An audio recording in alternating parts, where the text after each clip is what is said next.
जाए तो डर पे तेरो जन, तुझे चरण अरविंद भवन मन,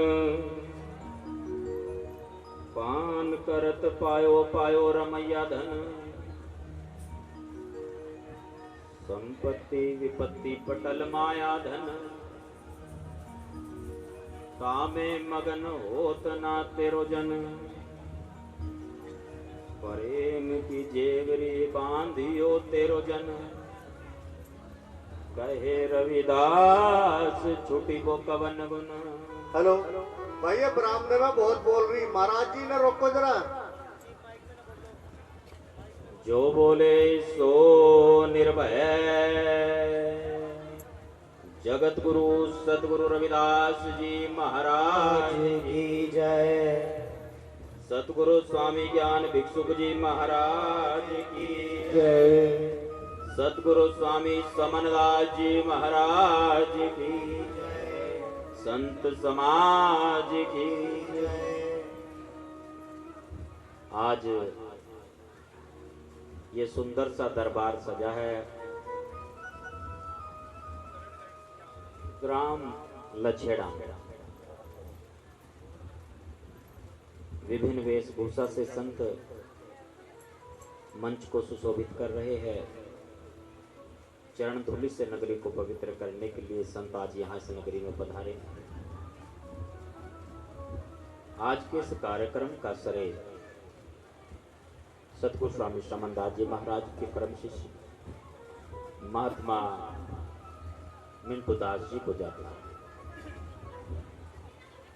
पिछले कई वर्षों से महात्मा जी ने परिश्रम करके इस गांव में संत समागम का आयोजन करा। तरोवर सरोवर संत जन चौथे बरसे में, परमारथ के कारणे साधु धरते थे। जैसे वृक्ष अपने लिए फल नहीं देते, नदी खुद की प्यास बुझाने के लिए नहीं बहती, मैं यानी बादल अपने लिए जल का संचय नहीं करते, ठीक वैसे ही संत भी परमार्थ के लिए, परोपकार के लिए ये जो आयोजन किया है ना आज का, ये भी परोपकार के लिए, परमार्थ के लिए किया है। संत जी ने बैठ जाइए, कोई बात नहीं बेटा, बैठ जाओ बैठ जाओ। ये तो कार्यक्रम बहुत देर से चल रहा है। एक आग्रह है आपसे, थोड़ी देर आप बस सुने, 5-7 मिनट। मैंने महाराज जी से कहा था कि आज तो मुझे भी सुन लेने दो। महात्मा जी जब बैठेंगे तभी मुझे जाना होगा। हर प्रोग्राम में से तो 1-2 घंटा का समय मुझे मिलता था और मैं फरार हो जाता था वहां से। ये चर्चा का विषय भी रहा है।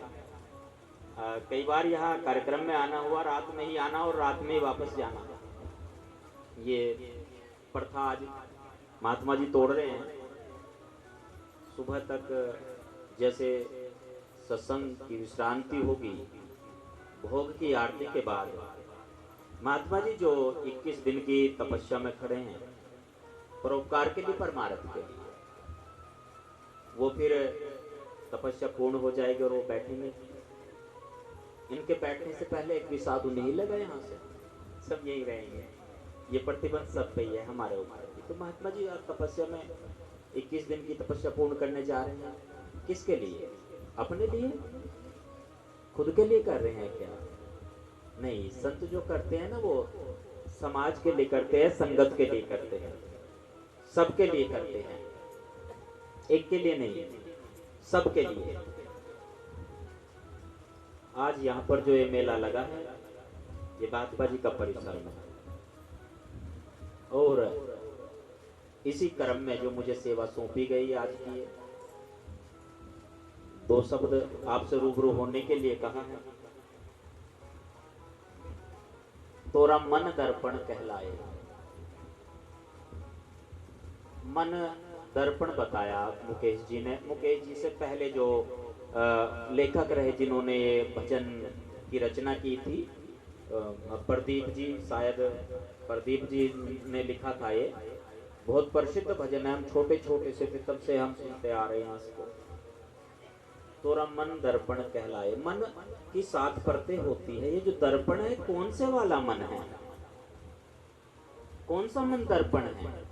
जो चेतन मन है वो दर्पण है, जो अवचेतन मन है वह दर्पण है, या जो अचेतन मन है वह दर्पण है, जो भव्य चेतन मन है वह दर्पण है।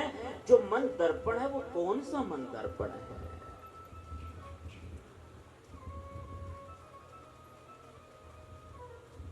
जब प्रथम बार सदगुरु स्वामी समनदास जी महाराज के दर्शन दीदार करने का सौभाग्य मुझे प्राप्त हुआ, उस समय मेरे मालिक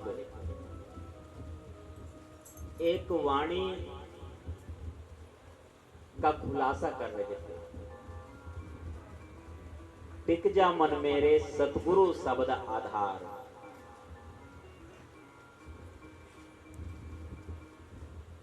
टिकाना पड़ेगा इसको। अब ये जो दर्पण है कौन सा है? मन में उत्सुकता बहुत होती है। किसी ने मन को बंदर भी बताया है, किसी ने मन को घोड़ा बताया है, तो किसी ने दर्पण। बहुत सारे अलग अलग संज्ञा दी है मन की। पहली बार किसी जगह पर आप जाए तो आपका मन बहुत ज्यादा वहां पर लगेगा, बहुत मन लगेगा। पहली बार आप सत्संग में ही जाए ना, तो सत्संग में भी आपका मन बहुत लगेगा, क्योंकि आपके लिए नया होगा वो। और जब आप रोज रोज जाने लगते हैं, अच्छा पहली बार आपको थोड़ा भय भी होगा कि हाँ कैसे बैठना है, कैसे बात करनी है, कैसे बंदगी करनी है। जब रोज रोज का आपका आना जाना हो जाएगा तो वो भय भी खत्म होने लगेगा धीरे धीरे। जैसे दर्पण की बात कर रहे थे, दर्पण पे एक मुट्ठी राख फेंक दो, थोड़ा धुंधला होगा। थोड़ी देर बाद एक मुट्ठी राख और फेंक दो, थोड़ा और धुंधला हो जाएगा। ये जो आपका मन दर्पण है, कहीं ये धुंधला तो नहीं हो गया? क्या इसको सफाई की आवश्यकता है? सफाई के लिए तो सत्संग में आए हैं। मन को वस्त्र भी बताया है, मन वस्त्र का मैला चोला, अमी सरोवर दिया झकोला। इसको तो रगड़ रगड़ कर धोना होगा, गुरु नाम की साबुन से धुलाई होगी इसकी, तब जाकर के जो जन्म जन्म का मैल इस पे चढ़ा है तब वो मैल उतरेगा, नहीं तो उससे पहले वो मैल उतरने वाला नहीं है। पहली बार आप आए सत्संग में तो आपको बहुत अच्छा लगेगा, क्योंकि आपके लिए वो नया है, मन के लिए वो चीज नहीं है। आप लड़की के लिए लड़का देखने के लिए जाओ, आप क्या वहां पर सिर्फ लड़के को देखते हैं? नहीं जी, लड़के के घर को भी देखते हैं। कहाँ अलमारी है, टॉयलेट, एक प्रेम कथा कहाँ है, कहाँ पर शौचालय बना है, दरवाजा कैसा है। और जो बड़े गए हैं वो अपने हम उम्र को देखते हैं। कैसे कि लड़के की जो माँ है वो कैसी है भाई, लड़के का जो चाचा है चाची है वो कैसी है, और जो छोटे होते हैं ना वो हम उम्र को देखते हैं। अच्छा लड़के का भाई कैसा है, लड़के की बहन कैसी है, कितनी है। हमारी बेटी के ऊपर ज्यादा बोझ ना पड़े अगर 4-5 बहनें हुई। अगर बहन हो ना उनकी शादी पहले ही हो चुकी हो, ऐसा ढूंढेंगे, ऐसा देखेंगे। कहां कहां देख रहे हैं, देखने तो लड़के को गए हैं पर कहां कहां देख रहे हैं। सास को देख रहे हैं, ज्यादा बुढ़िया तो नहीं है, कभी हमारी बेटी सेवा में ही थक जाए, ज्यादा सेवा न करनी पड़े इसकी। कितना बड़ा परिवार है, कहीं रोटियां बनाते बनाते उसके हाथ न थक जाए। क्या क्या देख रहे हैं। पहली बार जब ऐसे ही सत्संग में जाते हैं, देखते हैं ये स्वरूप किसका लगा है, कौन कौन साधु बैठे हैं यहाँ पर, संचालक कौन है, कौन वक्ता क्या सुना रहा है, उन बातों को ध्यान से सुनते हैं। फिर धीरे धीरे वो रुचि कम होने लगती है। जैसे आप मोटरसाइकिल चलाने लगे, पहली बार में गियर ठीक से लगाओगे, रेस ठीक से दोगे, ब्रेक लगाते समय सोचना होगा। और जब अभ्यास हो जाए, फिर तो मोबाइल पर बात करते करते भी चल रहे हैं। कहीं सत्संग भी ऐसे ही चल रहा है क्या? ये जो मन का दर्पण है, इस दर्पण में खुद को देखने के लिए आए हैं सत्संग में, या दूसरों को देखने के लिए? बहन बहुत दिनों बाद मिली है सत्संग में, गले मिल लेते हैं। दो बहनें आपस में गले मिल रही हैं। दो भाई बंधु बहुत दिनों के बाद मिले, आपस में गले मिल रहे हैं, हाल चाल पूछते हैं। जरूरी है, पूछना चाहिए। सत्संग में बैठे हैं, बातचीत चल रही है बराबर, कितनी देर के लिए? ये फिर ये दर्पण तो दिखा रहा है ना सब कुछ, सब नजर आ रहा है, इसको टिकाया नहीं। इसलिए गुरु जी कहते हैं, टिक जा मन मेरे सतगुरु शब्द आधार।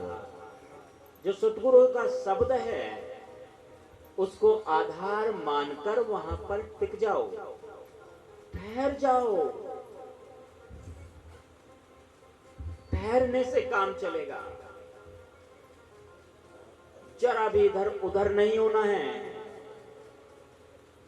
और अगर जरा सी दिक्कत आ गई ना, तो मन डोलने लगता है। फिर खांसी ठीक ना हो, बुखार ठीक ना हो, कोई बीमारी ठीक ना हो, तो फिर महाराज के अलावा पता नहीं कहां कहां मन जाता है। रिश्तेदार और पड़ोसी परेशान करने लगते हैं। इन साधुओं के चक्कर में घर का नाश मत कर लेना तुम, बड़ी दिक्कतें हैं। मन को टिकाए स्थिर रख के टिक जा मन मेरे सतगुरु शब्द आधार। 2 मिनट की एक कहानी है। एक आदमी ने बड़ी तपस्या की और वो उसको महाराज ने दर्शन दीदार दे दिए। महाराज ने कहा, बेटा मांगो, क्या मांगते हो? अगर ऐसा माहौल आए तो आप क्या क्या मांगोगे? बहुत सारी लिस्ट हो जाएगी ना, बहुत लंबी लिस्ट है। अगर ऐसा कभी मौका मिले, उसको मौका मिला और उसने कहा, है सतगुरु जी मुझे कुछ नहीं चाहिए, बस आप चाहिए। मुझे एहसास होना चाहिए कि आपका साथ मुझे हर समय मिल रहा है। महाराज ने कहा, ठीक है, ऐसा ही होगा। पर शंका जगी मन में, मुझे पता कैसे चलेगा आप मेरे साथ हो? महाराज ने कहा, बेटा नदी के पास जाओगे ना, रेत पे चलकर देखना, तुम्हें 4 कदमों के निशान नजर आएंगे, जिसमें से 2 कदम तुम्हारे होंगे और 2 कदम मेरे होंगे। उसने ऐसे ही किया, रेत पर चलकर देखा तो 4 कदमों के निशान नजर आए। बड़ी तसल्ली हो गई, मन प्रसन्न हो गया, घर आ गया वापस। कुछ दिन के बाद कारोबार में घाटा होने लगा, नुकसान हो गया भारी। रिश्तेदार, मित्र, प्यारे, सगे संबंधी सब पीछे हटने लगे, दूरियां बनाने लगे। किसी को अगर फोन भी करें तो फोन ना उठाएं, कुछ मांग ना ले, फिर लौटाएगा नहीं। आज तक किसी का लेकर के वापस नहीं किया इसने। बड़ी शंका बढ़ गई। मन में प्रश्न आया, देखो ऐसे माहौल में सब मुझे छोड़ चले हैं, महाराज भी साथ है क्या? रेत पर चलकर देखता हूं। रेत पर जो चलकर के देखा तो सिर्फ 2 कदमों के निशान नजर आए। बड़ा दुखी हो गया, बहुत परेशान हुआ।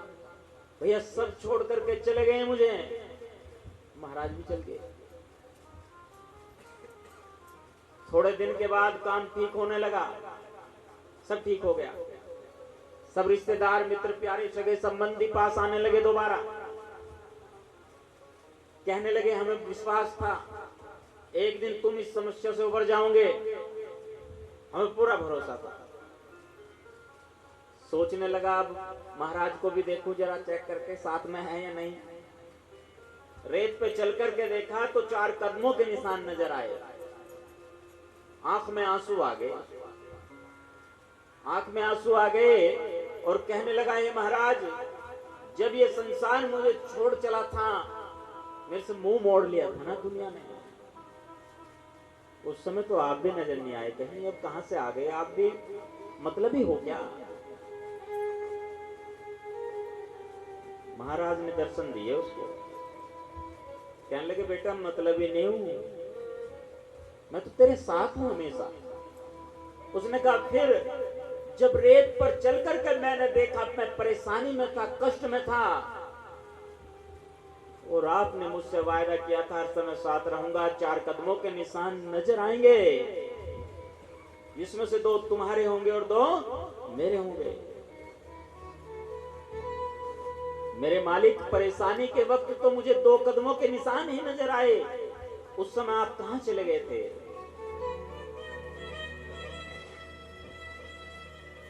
महाराज ने उससे कहा बेटा मैं तेरे साथ था, जब तू परेशानी में था, कष्ट में था, तू तो इतना टूट चुका था, इतनी परेशानी में था, चलने की हालत में नहीं था। जो तुझे 2 कदमों के निशान नजर आए ना, मैंने तुझे गोद में उठा रखा था, वो 2 कदमों के निशान तेरे नहीं थे, मेरे थे। बोले सोनू भाई गुरुदास महाराज की जय।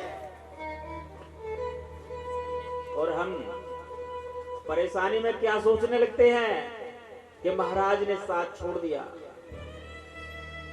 अब तो एक तरफ रखो भैया सत्संग को, सत्संग के भरोसे कब तक चलेगा काम? अब तो दूसरा प्रोग्राम शुरू करो कुछ और, उससे क्या होगा? टिक जा मन मेरे सतगुरु शब्द आधार।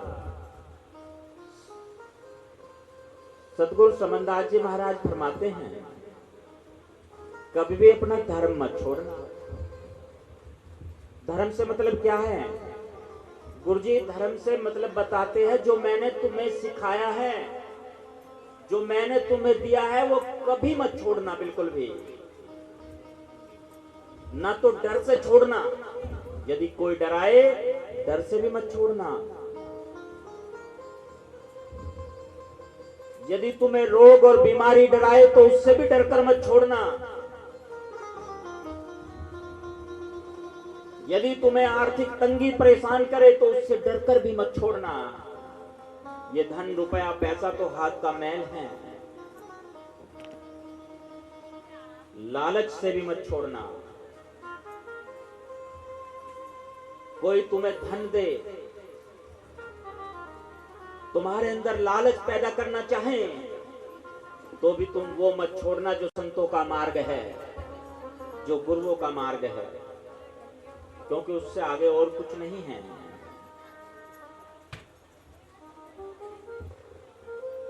टिक जा मन मेरे सतगुरु शब्द आधार, जो बोले सो निर्भय। जगत गुरु सतगुरु रविदास जी महाराज की जय। सतगुरु स्वामी समनदास जी महाराज की जय।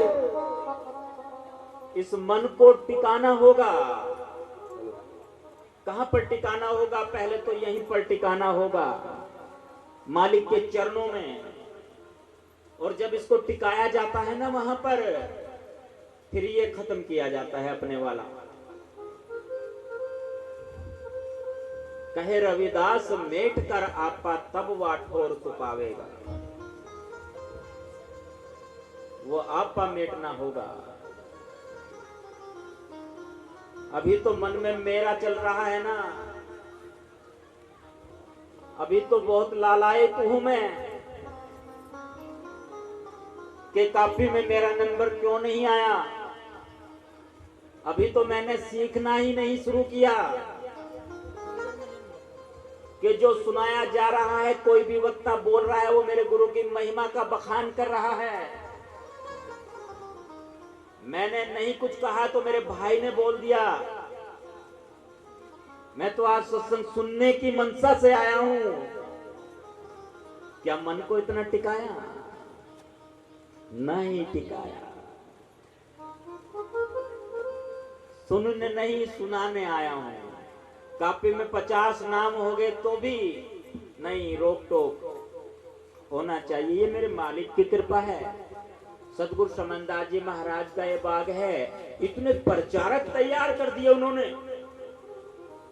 इतने प्रचारक कि उन प्रचारकों को मौका नहीं मिलता है बोलने का। इतने प्रचारक, ये आसान बात नहीं है। बहुत सारे मिशन और पंथ ऐसे हैं जहां पर वक्ता गिने चुने होते हैं, 1 या 2 या 4 होते हैं। और यहां देखो, मेरी चाहे बहन हो, चाहे भाई बंधु हो, बुजुर्ग हो, कितना ज्ञान उनको भर दिया गुरु महाराज ने उनके मन में। पर यहां पर टिकना है। किसी दिन ईमानदारी से दिल पे हाथ रख के विचार करो। किसी दिन आप सत्संग में गए हो, जो ये 50-60 नाम है वो विचार करना। जो सुनने के लिए आई है संगत, तो उनके ऊपर ये लागू नहीं है। जो 50-60 नाम है, ईमानदारी से दिल पे हाथ रख के विचार करना अंदर ही अंदर अपने, कि कहीं प्रोग्राम में जाकर के आपने विचार किया कि आज तो मैं सुनने ही आया हूं, बस आज तो मुझे सुनना ही है, मेरे सतगुरु की वाणी सुननी है, आज तो मुझे उनका गुणगान सुनना है।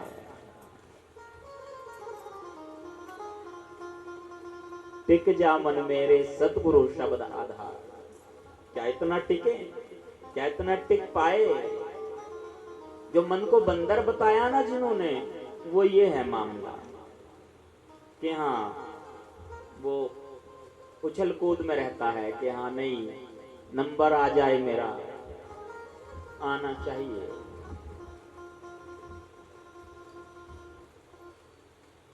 और जब तक ये टिकेगा नहीं, तब तक कुछ नहीं होगा। टिकेगा शब्द से। तो आइए गुरु प्यारी साध संगत जी, क्योंकि समय की मर्यादा का भी हमने ध्यान रखना है। टिक जा मन मेरे सतगुरु शब्द आधार। एक पंक्ति आई है, बीच में से कुछ पंक्तियों को छोड़ना पड़ रहा है। राग द्वेष की होली फूको, खुल जाएगा मोक्ष द्वार। अब ये राग क्या है और द्वेष क्या है? मन में जो मेरा मेरा है ना, कि और बहुत बढ़िया लगा, ये तो आज बड़ा सम्मान हुआ, और होना चाहिए। ये क्या है? ये है राग, और की इच्छा कि और होना चाहिए सम्मान। बहुत बढ़िया, कोई खाने की वस्तु, कोई सुनने के शब्द, पहनने का, ओढ़ने का, कोई भी चीज है, और इच्छा हो रही है, यह राग। और द्वेष नफरत। कैसा? कि नहीं, ये नहीं चाहिए, बस इसकी तो शकल भी नहीं देखनी है, इससे तो मिलना भी नहीं है, ये तो ठीक नहीं है। आज तो व्यंजन बना दिए, घर वाली कोई पीट दिया, क्यों बनाए? द्वेष। राग द्वेष की होलू फूको, खुल जाएगा मोक्ष द्वार। मन को टिकाए, शब्द को आधार बनाकर। आज जैसे मेला लगा है, यहाँ पर सतगुरु का दरबार सजा है, संत बारी बारी से यही संदेश दे रहे हैं। यदि उस शब्द के आधार की आवश्यकता है, पता करना है कि कैसे नाम लिया जाए, कैसे इसको काबू में किया जाए, कैसे नियंत्रण में किया जाए, वो प्रशिक्षण जल्द ही शुरू होने वाला है। गुरु रविदास आश्रम गुरुगद्दी ऊन में इस तरह का आयोजन किया जाएगा, जहां 3 दिवसीय शिविर लगेगा, ध्यान शिविर, जहां आप लाभ उठा सकते हैं उसका। 27 अक्टूबर की रात्रि में एक विशाल कार्यक्रम होने जा रहा है। अखिल भारतीय संत शिरोमणि सतगुरु रविदास मिशन के संस्थापक, गुरु रविदास आश्रम गुरुगद्दी ऊन के संस्थापक सतगुरु स्वामी समनदास जी महाराज के पूज्य गुरुदेव सतगुरु स्वामी ज्ञान भिक्षुक जी महाराज के 171वें जन्म दिवस पर गुरु रविदास आश्रम गुरुगद्दी ऊन में 27 अक्टूबर की रात्रि में भव्य सत्संग का आयोजन होने जा रहा है। उसमें भी आपने जरूर पहुंचना है। और एक आग्रह और प्रचारकों से है, 27 अक्टूबर के बाद नवंबर महीने में, नवंबर के लास्ट में एक प्रचारकों के लिए विशेष कार्यक्रम रखा जाएगा। एक प्रचारक को बोलने के लिए आधा घंटा मिलेगा। वो सार में बोलें, सुनाए कुछ, हम भी सुनेंगे, सब सुनेंगे, साउंड की व्यवस्था होगी, सारी व्यवस्था होगी। और 27 अक्टूबर को ही रजिस्ट्रेशन हो जाएगा। एक काउंटर लगेगा जिस पे रजिस्ट्रेशन करा सकते हैं आप। 5-10 सेवादार होंगे वहां पर। प्रचारकों को भी प्रशिक्षण की आवश्यकता है। जो ये भी बोलने की बात चल रही थी ना, हमने दबाव बनाया प्रचारकों पर, नहीं यहाँ नहीं बोलना है, ये वाणी यहाँ की नहीं है। लय छंद तुकांत और सार उत्तम वाणी का आधार, जीव मुख माया मुख ब्रह्म मुख और यथार्थ, उसमें भी रोचक और भयानक, रोचक वाणियां और भयानक वाणियां। कर्म से तो हम चल ही नहीं पा रहे। हमने दबाव बनाने की कोशिश की साधुओं के ऊपर, प्रचारकों के ऊपर, पर उनको ट्रेनिंग के लिए कोई जगह उपलब्ध नहीं कराई जहां पर हम उनको ट्रेन कर सकें, आने वाली पीढ़ी को हम तैयार कर सकें। आने वाले समय में हमारे पास क्या है, जो ये बुजुर्ग साधु है ये चलते बनेंगे एक दिन। युवा साधु कितने हैं हमारे पास में जो समाज को संभालेंगे? युवा प्रचारक कितने हैं जो अपने वाद्य यंत्रों से, जो अपने साजबाज से इस कार्यक्रम को सजाएंगे? हमें उन सबको तैयार करना होगा। सबके मान सम्मान और स्वाभिमान का ध्यान रखना होगा, तब जाकर के मिशन तरक्की करेगा। एक दिन जब ये बुजुर्ग प्रचारक ये चले जाएंगे, उस समय कौन उस धर्म ध्वजा को संभालेगा? कौन मिशन के उस झंडे को उठा करके चलेगा? उसके लिए हमने आने वाली पीढ़ी तैयार करनी होगी।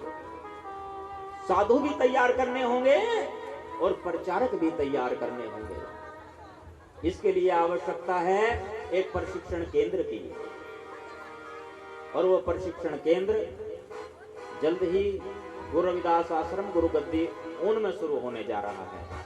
तो आइए गुरु प्यारी साध संगत जी, आज के इस भव्य कार्यक्रम की आप सभी को ढेर सारी शुभकामनाएं, ढेर सारी मंगल कामनाएं। और महाराज श्री बिंटू दास जी की आज 21 दिन की जो तपस्या है ये पूर्ण हो रही है। इस मौके पर आज यहाँ पर नगरी को चरण धूलि से पवित्र करने के लिए जो संत पधारे, सभी का बहुत बहुत धन्यवाद है। जो प्रचारक यहाँ पर पहुंचे हैं, चाहे किसी का नाम भी ना आए, भाई गिला शिकवा मत रखना बिल्कुल भी। आप सबका भी बहुत बहुत धन्यवाद है। आप दिन में अपना काम करते हैं, मेहनत करते हैं, मजदूरी करते हैं, परिश्रम करते हैं, और रात्रि के समय में आकर के आप संगत को, समाज को प्रचार के माध्यम से गुरु घर से जोड़ने का कार्य कर रहे हैं। तो आप सबका भी बहुत बहुत धन्यवाद है। और गुरु प्यारी साध संगत जी, आप अपना बहुमूल्य समय निकाल के यहाँ पहुंचे हैं, आप सबका भी बहुत बहुत धन्यवाद है जी। इन्हीं शब्दों के साथ रजा चाहता हूँ। जय श्री गुरु रविदास जी महाराज, जय स्वामी ज्ञान भिक्षुक जी महाराज, जय सतगुरु समनदास जी महाराज। सतनाम सतनाम सतनाम जी। जब मन की बात हुई है तो मैं तो उसे सुनना चाहता हूँ। जब ये मन पर दर्पण है तो मन से कुछ आगे सुनाओ जो हम सुन लें, क्योंकि दर्पण तो प्रतिबिंब दिखाता है और सत्संग में प्रतिबिंब की आवश्यकता नहीं है। मेरा तो वो नहीं है कोई आप पर कुछ वो है, मेरा तो मतलब इतनी सुनने की इच्छा है, ऐसी जागृति मेरे अंदर आई है कि मन अगर हम दर्पण में देखते हैं तो हम अपना ही स्वरूप देखते हैं जिसको प्रतिबिंब बोला जाता है। और सत्संग ये कह रहा है जहां तक तू प्रतिबिंब देख रहा है वहां तक तू 84 के चक्कर में है। इसलिए थोड़ा मुझे इच्छा है, मुझे सुनना है कि कैसे इस 84 के जाल से कैसे छूटा जाए, या इसी प्रतिबिंब को ही देखते रहें, इस दर्पण को ही अपने सामने देखते रहें और बस वहीं तक सीमित रहें। ये मेरी जिज्ञासा है, अन्य का मुझे और का तो मालूम है नहीं, किसी को ये जिज्ञासा है या नहीं है, मगर मुझे जिज्ञासा है कि इस दर्पण को, इस प्रतिबिंब को ही हम देखते रहे क्या। बस मेरा तो इतना सा है जिससे और सभी का भी मार्गदर्शन हो। ठीक है जी, धन्यवाद, बहुत बहुत धन्यवाद हमारे बुजुर्ग संचालक महोदय श्री ब्रजपाल जी, जो सदगुरु स्वामी समनदास जी महाराज के समय में जिन्होंने संगत का बहुत मार्गदर्शन किया और जहां पर भी सत्संग लगती थी उस समय आदरणीय महाराज श्री ब्रजपाल जी ही संचालक होते थे। तो आज अपने उम्र के अनुभव के अनुसार जो इन्होंने बात रखी है कि इससे आगे की बात या प्रतिबिंब वाली बात, जो बोध होता है, बोध मतलब निज स्वरूप बोध, आत्मबोध है, खुद को देखना, खुद को जानना, किस लिए बंदगी करूं निज नाम की, निज दिन रहूं गुरु चरणों का दास। सदगुरु स्वामी समनदास जी महाराज कहते हैं कि बंदगी तू किसके लिए कर रहा है? अपने लिए कर रहा है। किसको जानने के लिए? खुद को जानने के लिए कर रहा है। जो भी तूने किया है वो खुद के लिए किया है, जो तू कर रहा है खुद के लिए कर रहा है। जो भजन भी कर रहा है, किसी ने पूछा गुरुजी ये बताए जो भजन है, भजन से क्या होगा, ये भजन से क्या उसको भगवान को पालेंगे, सदगुरु को? तो गुरुजी कहने लगे किसे ढूंढ रहा है तू? सदगुरु को ढूंढ रहा है, पहले खुद को तो ढूंढ ले। खुद को देखना होगा, अपने आप को देखना होगा, अपने आप को जानना होगा। यदि प्रतिबिंब की बात करें, सत्संग में प्रतिबिंब से आगे की बात चलती है, तो ये जो प्रतिबिंब है या दिखावा है, तोरा मन दर्पण कहलाए। मैंने बात का समर्थन पहली बात तो नहीं किया था इसका, ये कवि प्रदीप हो गया है, एक उनकी रचना है, किसी फिल्म के लिए उन्होंने ये रचना लिखी थी। मैंने ये भी बताया था, अलग अलग कवियों ने, अलग अलग संतों ने मन की परिभाषा अलग अलग तरीके से कहा है। किसी ने मन को घोड़ा कहा है, ये मन बहुरंगी घोड़ा, घोड़े संग पांच बछेरा। किसी ने मन को बंदर कहा है, किसी ने मन को दर्पण कहा है, किसी ने मन को चोर कहा है, किसी ने मन को बाणिया कहा है। मन बाणिया तेरी बाण कभी ना छूटे रे मन बाणिया, यानी किसी ने बाणिया कहा है मन को, किसी ने मन को चोर कहा है, किसी ने मन को ठग कहा है। अलग अलग अनुभव के आधार पर संतों और विचारकों ने, चिंतकों ने, कवियों ने मन की अलग अलग परिभाषाएं दी है, जैसा उन्होंने समझा, जैसा उन्होंने जाना। अब बात आती है प्रतिबिंब की। खुद को तो जानना होगा, खुद को जानना होगा। खुद को जानने के लिए ही तो, खुद को जानने के लिए ही तो क्या कर रहे हैं? सत्संग कर रहे हैं।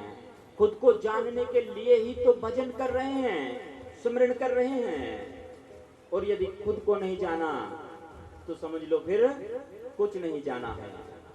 यदि बात आए आगे की बात बताने की सामर्थ्य मुझ में नहीं है। मैं तो उतना बता सकता हूं जितना मुझे मेरे मालिक ने बख्शा है, जितना मुझे मेरे मालिक ने दिया है उतना बता सकता हूं। आगे का नहीं पता मुझे, न पीछे का पता है।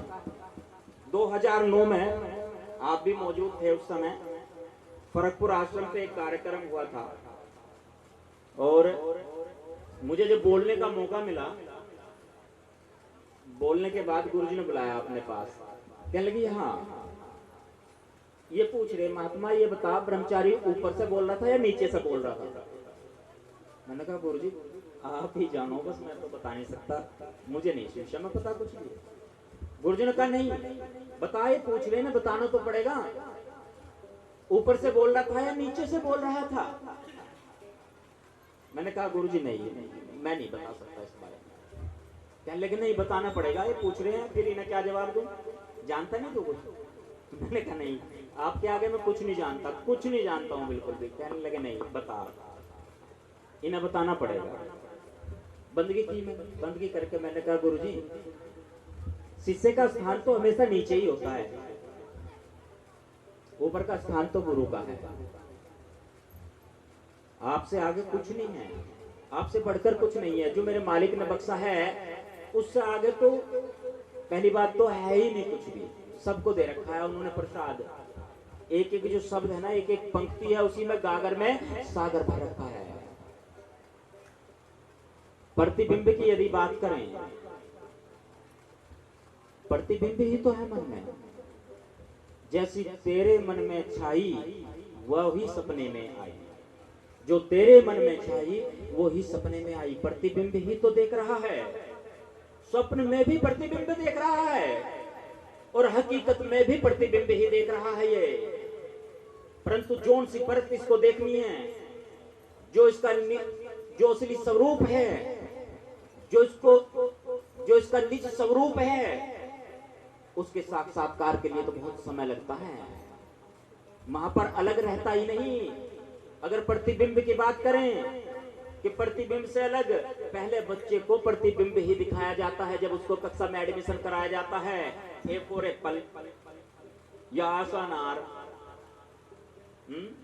आ से आम या अमरूद, पहले उसको प्रतिबिंब ही दिखाया जाता है और उस प्रतिबिंब को देखने के बाद उसकी रुचि होती है पढ़ाई में।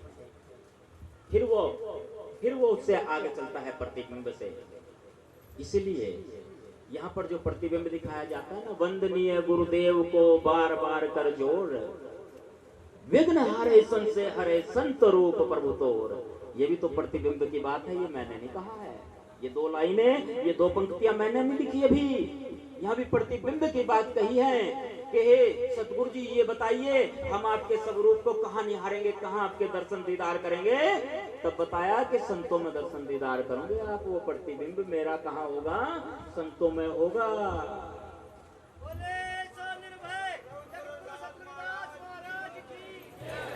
हम सतगुरु रविदास जी महाराज से आगे कैसे जा सकते हैं। संत तुझी तन संगत प्राण, सतगुरु रविदास जी महाराज फरमाते हैं कि हे परमात्मा जी, आपका जो शरीर है वो शरीर कौन है, संत है आपका शरीर। बात तो प्रतिबिंब की है। सतगुरु रविदास जी महाराज कहते हैं कि आपका शरीर संत है। अब शरीर से अकेले से काम चल जाएगा क्या जी, उसमें प्राण की आवश्यकता होगी। संत तुझी तन संगत प्राण, प्राण कौन है, संगत प्राण है। प्राण का काम चल जाएगा अकेले बिना शरीर के, फिर भूत भूत कहेंगे। प्राण को शरीर की आवश्यकता होगी। संत तुझी तन संगत प्राण, सतगुरु ज्ञान जाने संत देवा देव। संत ची संगत संत कथा रस, संत प्रेम माझे दीजे देवा देव। जो आगे की बात है, पहली बात तो मन से आगे है क्या, मन से आगे क्या है, क्या मन से आगे है कुछ। सत्संग में जो रुचि हो रही है वो किसकी है, क्या मन की नहीं है क्या। जो विभाव अंदर पैदा हो रहे हैं वो भी तो मन में ही हो रहे हैं। कोई बोर हो रहा है, कोई उब रहा है, किसी को आनंद आ रहा है, किसी को परेशानी हो रही है। ये क्या है, ये जो भाव है ये भी तो मन में ही पैदा हो रहे हैं। क्या मन से आगे है कुछ, मन से आगे क्या है। मन से आगे।